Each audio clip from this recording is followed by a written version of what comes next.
بسم اللہ الرحمن الرحیم الحمد للہ رب العالمین والصلاة والسلام علی سید الانبیاء والمرسلین محمد ابن عبداللہ الامین وعلی آلہ واصحابہ وازواجہ وذریاتہ واہل بیتہ وسلم تسلیما کثیرا کثیرا اما بعد اعوذ باللہ من الشیطان الرجیم بسم اللہ الرحمن الرحیم یا ایہا الناس انا خلقناکم من ذکر وانثى وجعلناکم شعوبا وقبائل لتعارفوا ان اکرمکم عند اللہ اتقاکم صدق اللہ العلی العظیم۔ محترم بزرگوں اور دوستوں، دینی اور ایمانی بھائیوں، پردہ نشی خواتین اسلام، اللہ رب العزت کا شکر ہے، اس کا کرم ہے کہ اس نے اپنی بارگاہ میں آنے کی توفیق عطا فرمائی۔ حضرات، یہ بات دو دو چار کی طرح بالکل واضح ہے کہ اللہ رب العزت نے ہمیں مسلمان گھروں میں پیدا فرمایا، لیکن روئے زمین پر پوری کی پوری انسانیت جس کو ہم دیکھتے ہیں، جس سے ملتے ہیں، جس سے بات کرتے ہیں، اللہ رب العزت نے اس کو ایک مرد اور ایک عورت سے پیدا کیا۔ اللہ رب العزت نے تمام کے تمام لوگوں کو ایک مرد اور ایک عورت سے پیدا کیا۔ یا ایھا الناس انا خلقناکم من ذکر وانثى وجعلناکم شعوبا وقبائل لتعارفوا، اور پھر الگ الگ قبیلوں میں بانٹ دیا، خاندانوں میں بانٹ دیا۔ لتعارفوا، تاکہ ایک دوسرے کو جان سکے، پہچان سکے، ایک دوسرے سے پھر رشتہ داری کر سکے، ایک دوسرے سے جو ہے مل کر، ایک دوسرے سے باتیں کر کے آرام سے زندگی گزار سکے۔ ان اکرمکم عند اللہ اتقاکم۔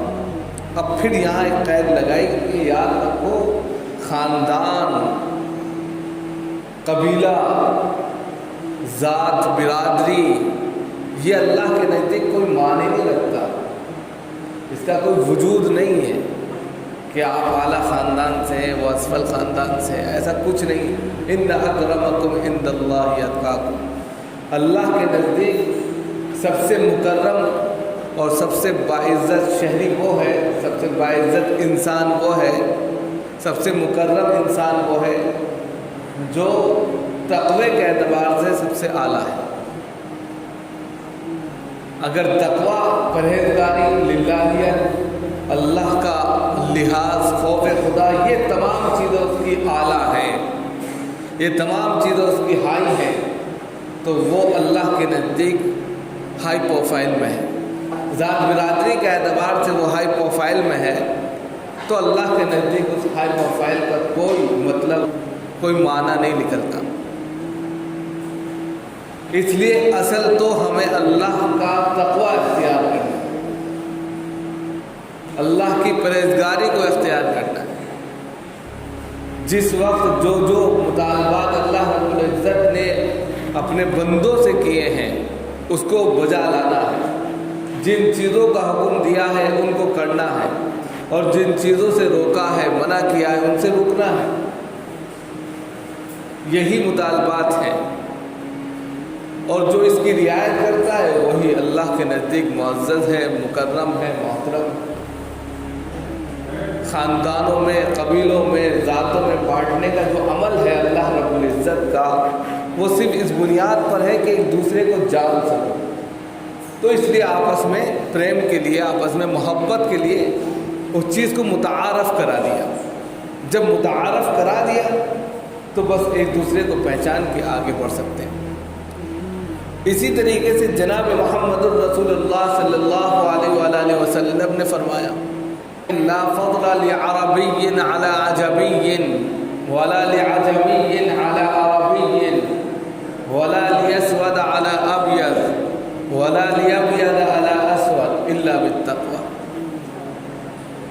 کہ کسی کالے کو کسی گورے پر اور کسی گورے کو کسی کالے پر، کسی عربی کو کسی اجمی پر اور کسی اجمی کو کسی عربی پر کوئی فضیلت نہیں، کسی بھی طرح کا کوئی تفاوت نہیں ہے۔ اگر کوئی شخص خاندان واد کو بڑھاوا دیتا ہے، ذات برادری کو بڑھاوا دیتا ہے، کوئی جو ہے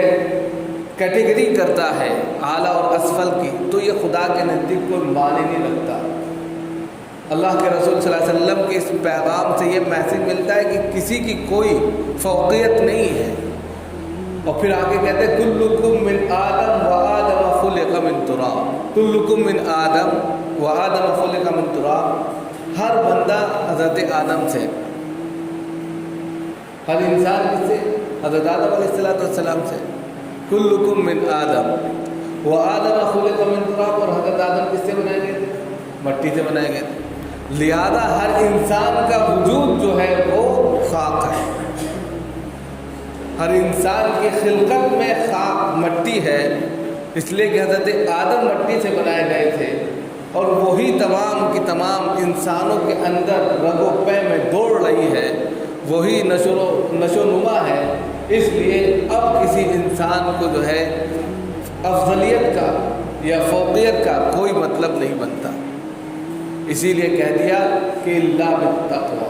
لاسٹ میں کہا تھا کہ سوائے تقوی کی بنیاد پر، للہیت کی بنیاد پر، خوف خدا کی بنیاد پر تو یہ افضلیت ہو سکتی ہے، لیکن آپسی خاندان واد کے اعتبار سے افضلیت نہیں ہو سکتی۔ اب ہمیں موازنہ کرنا چاہیے، یہ تو قرآن حدیث کی روشنی سے ایک میسیج ملا آپ کو، لیکن آج کے وقت میں اگر ہم سروے کریں، مشاہدہ کریں، معائنہ کریں اور اپنے اپنے علاقوں میں سرسری نظر ڈال لیں اور دیکھیں تو وہاں پتہ چلتا ہے کہ ان کا خاندان واد پر بڑا یقین ہے، عصبیت پر، قومیت پر انسان جو ہے ایمان لے آتا ہے، پھر جو ہے کیٹیگری میں انسان بڑھنا شروع ہو جاتا ہے، وہ ہمارے خاندان کے ہیں،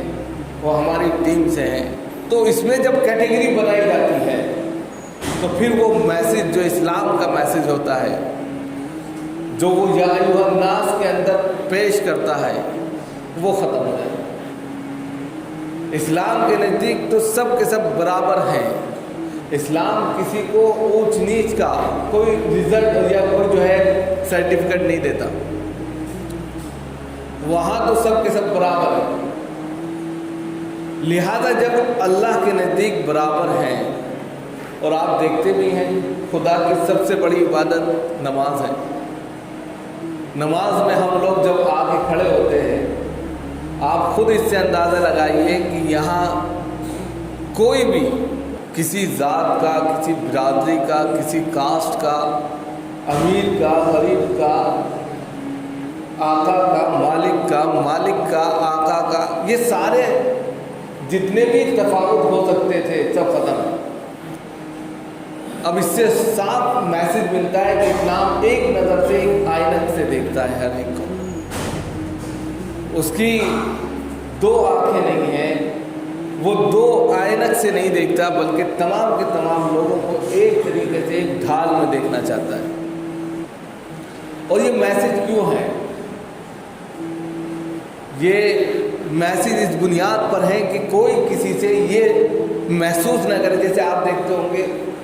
اسکول کے اندر جو ہے یونیفارم چلتا ہے، اسکول میں یونیفارم ہوتا ہے، وہ یونیفارم کیوں رکھا جاتا ہے؟ وہ یونیفارم اس لیے رکھا جاتا ہے کہ کوئی پیسے والے گھر سے اور کوئی جو ہے ڈاؤن ہے، پیسہ نہیں ہے، اب جب وہ اچھے گھر سے والا ہے، اچھے اچھے کپڑے پہن کے جا رہا ہے، اور ایک چھوٹا بچہ ہے وہ ایسے ہی جا رہا ہے، تو پڑھائی پر کسی طرح کا، اس کے ذہن پر کسی طرح کا اثر نہ ہو، اس لیے ایک یونیفارم رکھ دیا جاتا ہے۔ وہاں کوئی موازنہ ہی نہیں کر پاتا کہ یہ بڑے گھر سے ہے، مالدار گھر سے یا یہ غریب گھر سے، وہاں ایک پوزیشن میں اور ایک لیول پر، ایک کنڈیشن میں سب لوگ ہوتے ہیں، سب بچے ہوتے ہیں، اور اس طرح وہ پڑھائی کرتے ہیں۔ صرف ذہن کو سمجھانے کے لیے، تاکہ کسی بھی طریقے سے ذہن پر یہ بات بچے کے نہ بیٹھے وہ اچھا پہنتا اور ہم خراب پہنتے ہیں، اس لیے یہ یونیفارم رکھا جاتا ہے۔ اسی طرح اسلام نے بھی ایک یونیفارم رکھا ہے، وَلِبَاسُ التَّقْوَىٰ ذَلِكَ خَيْرٌ، کہ لباس تقویٰ جو ہے وہی سب سے بہتر تقویٰ ہے۔ جس طرح یونیفارم پہننے کے بعد میں ایک بچے کا ذہن تعلیم کی طرف چل پڑتا ہے، بالکل اسی طرح جب آپ لباس تقویٰ پہنیں تو آپ کا ذہن عبادت کی طرف راغب ہو، آپ خود بخود اللہ کی بندگی بجا لانے کے لیے تیار ہوں۔ ہر اعتبار سے آپ یہ سوچتے ہو کہ میں اپنے رب کے سامنے کھڑا ہوں، اور جب یہ چیز ہوتی ہے تو خود بخود ہر چیز ختم ہو جاتی ہے، ہر طرح کا تفاوت ختم ہو جاتا ہے، ہر طرح کا اونچ نیچ ختم ہو جاتا ہے۔ اگر آپ دوسرے مذاہب کا مطالعہ کریں، اسٹڈی کریں، وہاں اس چیز کو بہت زیادہ دیکھتے ہیں، اور وہاں یہ چیز آپ کو بہت زیادہ ملتی ہے کہ تفاوت بہت، اونچ نیچ بہت ہے، لیکن یہ اونچ نیچ کو اگر ختم کیا تو وہ اسلام تھا۔ اگر آپ اتحاد اٹھا کر دیکھیں، ہندوستان کا ہی دیکھ لیجیے، اگر عالمی منظر نامے پر دیکھنا چاہتے ہیں اس کو دیکھ لیجیے، ہسٹری دیکھ لیجیے، تو اس میں آپ کو یہی نظر آئے گا کہ ہمیشہ انسانیت کے ساتھ میں ناانصافی ہوئی ہے، اور اونچ نیچ، غریب امیر کا فرق اتنا زیادہ رہا ہے کہ اس کو ختم کرنا بہت مشکل تھا۔ لیکن اسلام آیا، جناب محمد رسول اللہ صلی اللہ علیہ وسلم نے سب کو ایک نظریے سے، ایک سانچے میں ڈال دیا، اور ان کو جو سب سے بہترین کہہ سکتے ہیں پیغام سنایا، وہ کہا یا ایھا الناس انا خلقناکم من ذکر و انثی، اے لوگو ہم نے تم کو ایک مرد اور ایک عورت سے پیدا کیا۔ اب یہاں پر سارے تفاوت ختم، وَجَعَلْنَاكُمْ شُعُوبًا وَقَبَائِلَ لِتَعَارَفُوا إِنَّ أَكْرَمَكُمْ عِندَ اللَّهِ أَتْقَاكُمْ، بس تمہیں جو الگ الگ بانٹا ہے، چاہے وہ برادری کے اعتبار سے ہے، چاہے ذات کے اعتبار سے ہے، چاہے خاندان کے اعتبار سے ہے، چاہے قبیلے کے اعتبار سے ہے، چاہے جو ہے گاؤں دیہات کے اعتبار سے ہے، شہر کے اعتبار سے ہے، امیری غریبی کے اعتبار سے، صرف اس لیے بانٹ دیا تاکہ آپس میں جان پہچان، متعارف،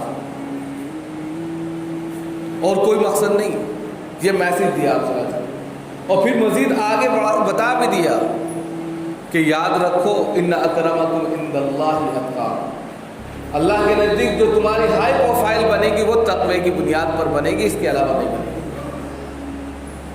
اب جتنی پرہیزگاری، جتنی للہیت، جتنی عبادت، جتنی بندگی آپ اللہ کے لیے کریں گے، یہی آپ کو اللہ کے نزدیک ہائی پروفائل میں لے جائے گا۔ اب اس کے لیے ہمیں کرنا کیا ہے؟ سب سے پہلے تو اللہ کی بندگی کرنی ہے، جس کے لیے ہمیں پیدا کیا گیا، وَمَا خَلَقْتُ الْجِنَّ وَالْإِنسَ إِلَّا لِيَعْبُدُونِ، کہ اللہ ہم نے انسانوں کو اور جناتوں کو صرف اور صرف اپنی عبادت کے لیے پیدا کیا۔ یہ مقصد حیات ہے، انسانوں کی زندگی کا مقصد جو ہے وہ اس کے اندر موجود ہے۔ انسان ایسے الٹپ نہیں آ گیا کہ آ گیا تو چلا گیا، اس کا مقصد ہے، زندگی میں بھیجنے کا ایک معین مقصد ہے، اور وہ یہ ہے کہ وما خلقت الجن والانس الا ليعبدون۔ ایک انسان اگر پوری زندگی سجدے میں پڑا رہے، وہ اللہ کی دی ہوئی اپنے جسم پر جو اللہ رب العزت نے اس کے اوپر اکرام کیا ہے، انعام کیا ہے، وہ حق نہیں ادا کر سکتا۔ لیکن انسان پوری زندگی سجدے میں پڑا رہا تو وہ آنکھوں کا حق نہیں ادا کر سکتا، وہ نظام زندگی کا حق نہیں ادا کر سکتا۔ اللہ رب العزت نے جو انسان کو ایک نظام دیا ہے، سانس ہی لیتا ہے، وہ اسی کا حق نہیں ادا کر سکتا۔ ایک واقعہ ہے دبئی کا کہ ایک شخص تقریباً 70 سے کراس کر گئے تھے، ہاسپٹل میں داخل ہوئے اور داخل ہونے کے بعد ان کو آکسیجن لگایا گیا۔ آکسیجن لگانے کے بعد 24 گھنٹے کا بل تقریباً ہزاروں میں آیا، تو اس بل کو دیکھ کے رونے لگے۔ ہاسپٹل والوں نے سوچا کہ شاید بل ادا نہیں کر پا رہے ہیں، پیسے نہیں ہے پے کرنے کے لیے، اس لیے رو رہے ہیں۔ انہوں نے کہا نہیں، اگر یہ بل ہزاروں کا لاکھوں کا ہے میں اس سے ڈبل دے سکتا ہوں، الحمدللہ میرے پاس اتنا ہے، لیکن مجھے افسوس اپنے اوپر ہو رہا ہے کہ میں 70 سال سے بغیر کسی فیس دیے ہوئے اللہ کی دی ہوئی فضا میں جو آکسیجن ہے اس سے میں آرام سے سانس لے رہا ہوں، اور اس نے مجھ سے آج تک 1 روپیہ نہیں، اور صرف 24 گھنٹے کے لیے مجھے آکسیجن دی گئی، مصنوعی آکسیجن، بنائی ہوئی آکسیجن، اس کا چارج آپ نے جو ہے لاکھوں روپے میں کر دیا، اور جس کے لیے میں 70 سال سے برابر آکسیجن لے رہا ہوں اس نے مجھ سے آج تک چارج نہیں کیا۔ اس بات پر مجھے رونا آ رہا ہے کہ میں کس کس نعمتوں کو اللہ کی جھٹلا دوں۔ فبأي آلاء ربكما صرف سانس ہی پر، اس کے علاوہ آپ اپنے جسم پر غور کر لیں، صرف جسم پر 360 ہڈیوں کا جو ڈھانچہ ہے، آپ ایک بھی اگر ذرا سی کریکش ہو جائے پورا جسم اس میں جو ہے درد میں، پین میں، پریشانی میں مبتلا ہو جاتا ہے، آپ کو چین اور سکون نہیں ملتا۔ ذرا سا کریش ہو جائے،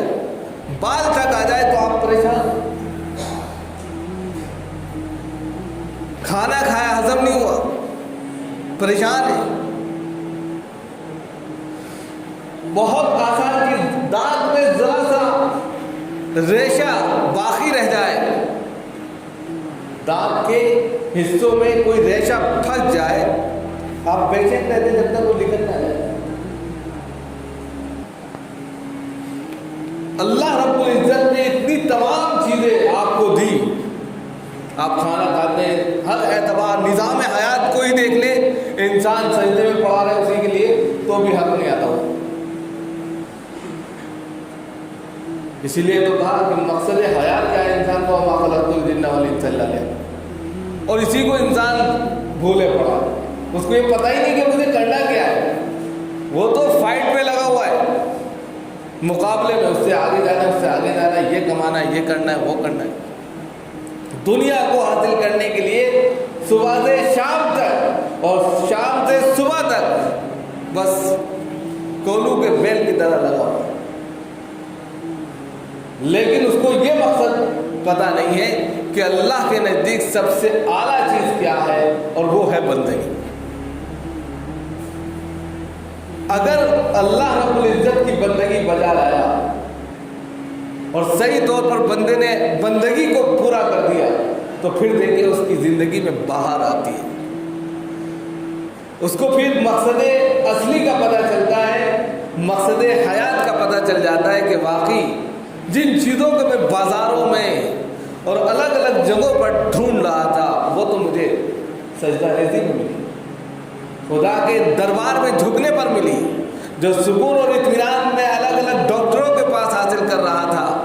الگ الگ اطباء اور دوسرے تمام لوگوں سے حاصل کر رہا تھا، وہ تو مجھے اللہ کی یاد میں ملی۔ یہ ساری چیزیں ایسی ہیں جو انسان کو ایک مقصد حیات کی طرف لے کر جاتی ہیں، اور انسان کے تفاوت سے اٹھ کر جو آپس میں ہم لوگوں نے الگ الگ فرقے اور ٹولیاں بنا رکھی ہیں، جو الگ الگ ہم نے تفاوت پیدا کر دیے ہیں اونچ نیچ کے، اس سے الگ ہٹ کر ہمیں اللہ کی ذی حضوری میں اور اللہ کی بندگی میں لا کر ایسا کھڑا کرتی ہے کہ وہاں نہ اونچ نیچ ہے نہ کسی طرح کا کوئی تفاوت ہے۔ اب ایک انسان اپنی ناکی کو اللہ کے سامنے رکھ دے تو وہ کبھی یہ سوچے گا کہ وہ اعلیٰ خاندان سے اور یہ کمتر خاندان سے؟ کوئی بھی شخص اپنی پوری کی پوری ناک اللہ کے سامنے رکھ دے رہا ہے، سجدہ ریز ہو جا رہا ہے، تو یاد رکھو اس کے ذہن میں کبھی اب پیدا ہی نہیں ہو سکتا کہ وہ افضل ہے اور وہ کمتر ہے۔ وہ تو صرف اور صرف یہ سوچے گا کہ ہم سب اللہ کے بندے ہیں اور بندگی کے لیے پیدا کیا ہے۔ اللہ تعالیٰ ہم سب کو عمل کی توفیق ہو.